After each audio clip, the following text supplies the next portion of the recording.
নমস্কার, আমি Susmita's kitchen and ব্লগে আপনাদের স্বাগত জানাই। আশা করি আপনারা সবাই সুস্থ আছেন, ভালো আছেন। এখন বাজে বিকেল 4:45।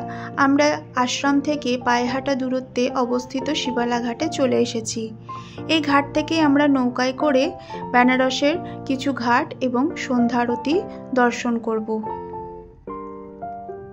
বেনারসে মোট 84টি ঘাট রয়েছে, তার মধ্যে একটি হচ্ছে শিবালা ঘাট। প্রত্যেকটি ঘাটেরই আধ্যাত্মিক এবং ঐতিহাসিক কাহিনী রয়েছে।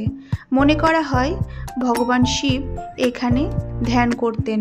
পরবর্তীকালে 19 শতকে নেপালের রাজা সঞ্জয় বিক্রম শাহ এই ঘাটটি নির্মাণ করেন ভগবান শিবের উদ্দেশ্যেই।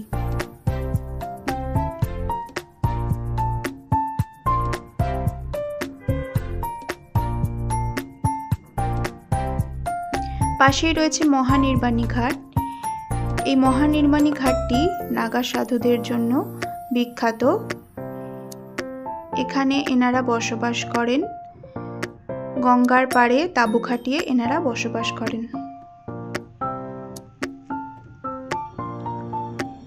চলুন আপনাদের একবার মহানির্বাণী ঘাটটি ঘুরিয়ে দেখাই।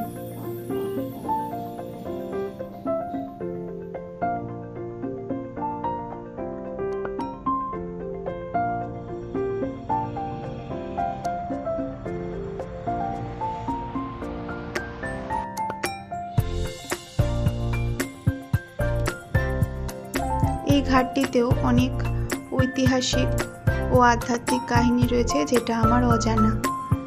কিন্তু বিশ্বাস করুন, এখানে এক আলাদাই আধ্যাত্মিক চেতনা কাজ করে।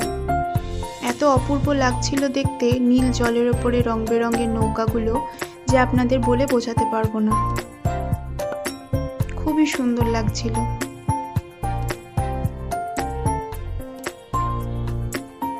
পুরো শহরটা একবার দেখুন আপনারাও,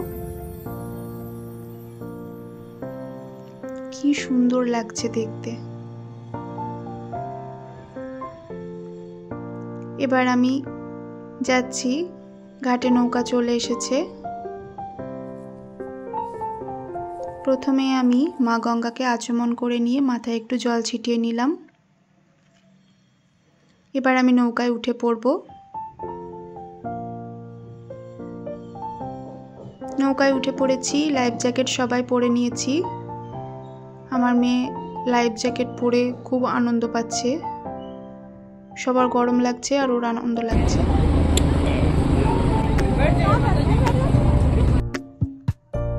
নৌকা আমাদের ছেড়ে দিয়েছে। এবার চলুন আপনাদের প্রত্যেকটা ঘাট ঘুরে দেখাই।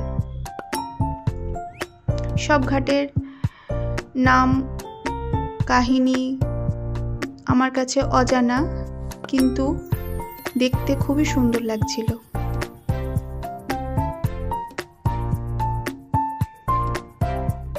পুরোটাই যেন মনে হচ্ছিল ঐতিহাসিক একটা আলাদাই ভাব রয়েছে।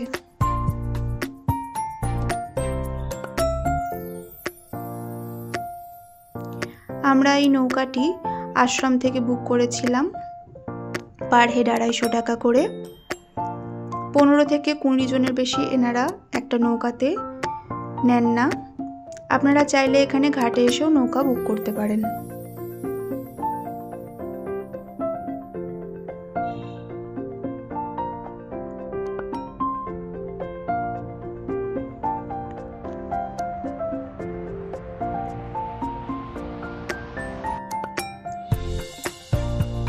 এটা জৈনদের ঘাট। সূর্যটা দেখুন, মনে হচ্ছে যেন শহরের পিছনে লুকিয়ে যাচ্ছে।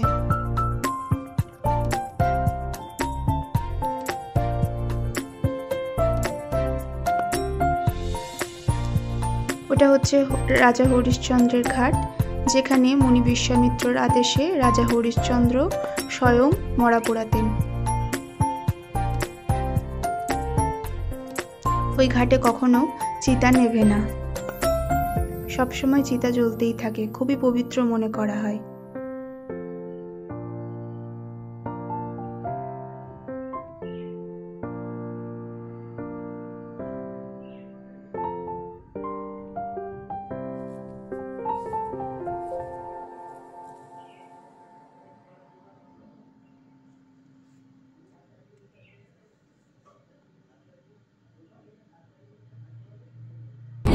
नारद मुनि यहाँ स्नान कर रहे थे, तभी इधर के लोग से झगड़ा हो गया। वो नारद मुनि ने शराब दे दिए कि घाट में जो भी हस्बैंड वाइफ स्नान करेंगे आपस में झगड़ा हो जाएगा, यहाँ कोई भी स्नान नहीं करता है। और वो राजा घाट है, बाजूरा पेशवा का है, यहाँ घाटक टीका बना है शनिदेवर का।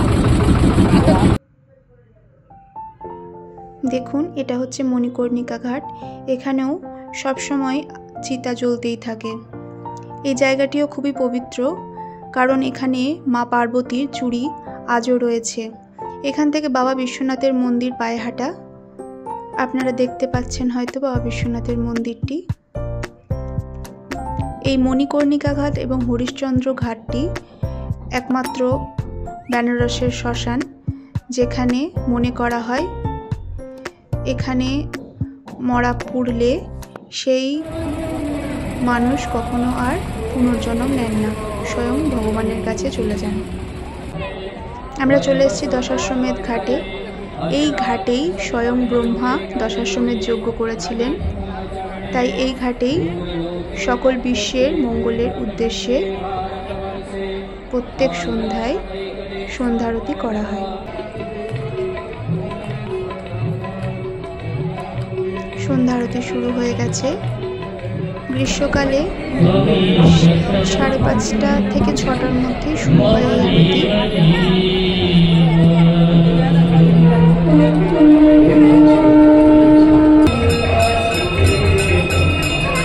45 মিনিট ধরে এই আরতি চলে। আপনাদের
আরতি শেষ হওয়ার পর আবার আমাদের নৌকা চলতে শুরু করেছে। যে ঘাটে উঠেছিলাম অর্থাৎ শিবালা ঘাটে, সেই ঘাটে আমরা আবার নামবো।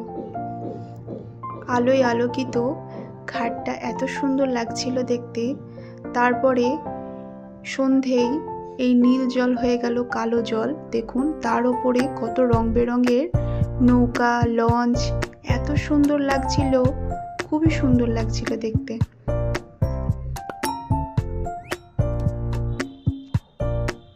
আপনারাও দেখুন, মনে হচ্ছে বিকেলের থেকে এই সন্ধ্যার দৃশ্যটা আরো অপূর্ব।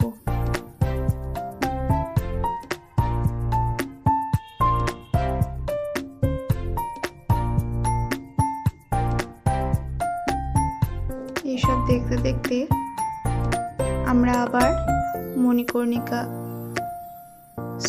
এটা হরিশ্চন্দ্র ঘাটের পাশ দিয়ে আমরা পেরিয়ে যাচ্ছি।